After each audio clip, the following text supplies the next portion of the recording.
కర్ణాటకలోని ధర్మస్థల కేసులో మరొక సంచలనం. తన కూతురు అదృశ్యం కాలేదని చెప్పారు సుజాత భట్. అసలు తనకి అనన్య భట్ అనే కుమార్తె లేదని వెల్లడించారు.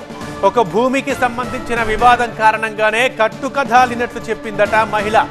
ఇప్పుడు ఆ విషయం ఒప్పుకుంది. ఇద్దరు ప్రముఖుల ప్రోద్బలంతోనే ఇలా చేశానని కూడా ఆరోపిస్తోంది.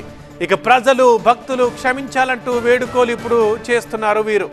కర్ణాటకలోని ప్రసిద్ధ పుణ్యక్షేత్రం ధర్మస్థలలో వందల మృతదేహాలు ఖననం చేశారంటూ సంచలన కేసు నమోదైంది. దీనికి సాక్ష్యం తానే అని, మృతదేహాల్ని చూపిస్తానని బియ్య అనే వ్యక్తి ముందుకు కూడా వచ్చారు. చెప్పినట్టుగానే 16 ప్రదేశాలకు తీసుకెళ్లి తవ్వకాలు జరిపించారు. కొద్ది రోజులుగా తనిఖీలు జరుగుతూనే ఉన్నాయి, తవ్వకాలు జరుగుతూనే ఉన్నాయి. భీమా చూపించిన తీసుకెళ్లిన ప్రతి చోట సిట్ అధికారులు తవ్వకాలు చేశారు, తనిఖీలు చేశారు. అయితే ఒక్క చోట తప్ప మరెక్కడా మృతదేహాలు దొరకలేదు. దీంతో పాటు ఈ కేసు రోజుకో మలుపు తిరుగుతోంది. భీమా దెబ్బకే సిట్ అధికారులకు తలదిరిగింది. ఇప్పుడు అతనికి తోడు ధర్మస్థల అంశం తెరపైకి వచ్చిన తర్వాత తన కుమార్తె మిస్ అయిందంటూ వచ్చిన సుజాత కూడా ఇప్పుడు మాట మార్చేసింది. సుజాత భట్ అనే మహిళ ఇటీవల దక్షిణ కన్నడ పోలీసుల్ని ఆశ్రయించారు. 2003లో తన కుమార్తె అనన్య భట్ స్నేహితులతో కలిసి వచ్చి ధర్మస్థలకు వచ్చి కనిపించకుండా పోయిందని ఫిర్యాదు చేశారు. ఈ అంశంపై పోలీసులు దర్యాప్తు చేపట్టిన తరుణంలోనే నిన్న ఆమె తాను చెప్పిందంతా కట్టుకథే అంటూ చెప్పింది.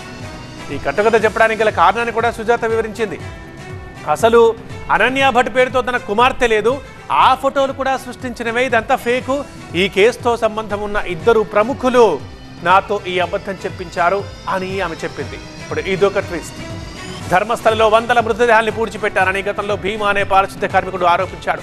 ఇప్పటి వరకు తానే ప్రత్యక్ష సాక్షి అంటూ వచ్చిన భీమా మాట మార్చాడు.